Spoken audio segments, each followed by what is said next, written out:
السلام علیکم۔ خبر شامل کرتے ہیں چنیوٹ سے۔ تحریک حقوق چنیوٹ کے رہنماؤں کی پریس کانفرنس۔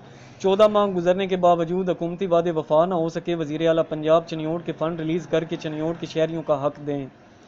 تحریک حقوق چنیوٹ کو 1 سال مکمل ہونے پر اور 1 سال گزرنے کے باوجود حکومت اور مقامی انتظامیہ کی جانب سے کیے گئے وعدے خونی روڈ کی تعمیر شروع نہ ہونے پر حقوق چنیوٹ کے رہنماؤں چودھری اسلام مار شاہد، صدر بار فتح شیر کھوکھر، صدر فرنیچر ایسوسی ایشن دانش سمیت اہم رہنماؤں نے پریس کانفرنس کرتے ہوئے کہا، 1 سال قبل چنیوٹ حقوق تحریک کا آغاز کیا تھا۔ چنیوٹ کے مسائل پر حکومتی توجہ دلانے کے لیے دھرنا بھی دیا تھا۔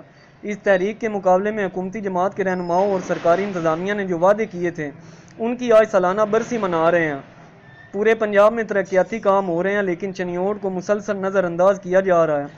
پچھلے نومبر کا وعدہ کیا تھا لیکن 14 ماہ گزرنے کے باوجود وعدہ وفا نہ ہو سکا۔ وزیر اعلیٰ پنجاب سے کہنا چاہتے ہیں کہ اگر واقعی چنیوٹ کے لیے رقم مختص کی گئی ہے تو خدارہ چنیوٹ کے خونی روڈ کی تعمیر شروع کی جائے، لیکن لگتا ہے مراد سعید کی طرح صرف وعدوں میں ہی اربوں روپے واپس کرنے کے وعدے کی طرح چنیوٹ فنڈ بھی ایسے ہی وعدہ ہے۔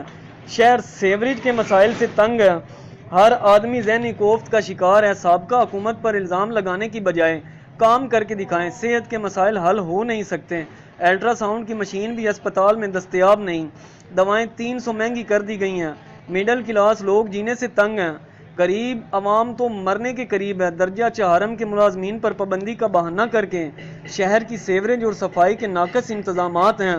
بیورو چیف فیصل آفتاب، DK 48 نیوز TV چنیوٹ۔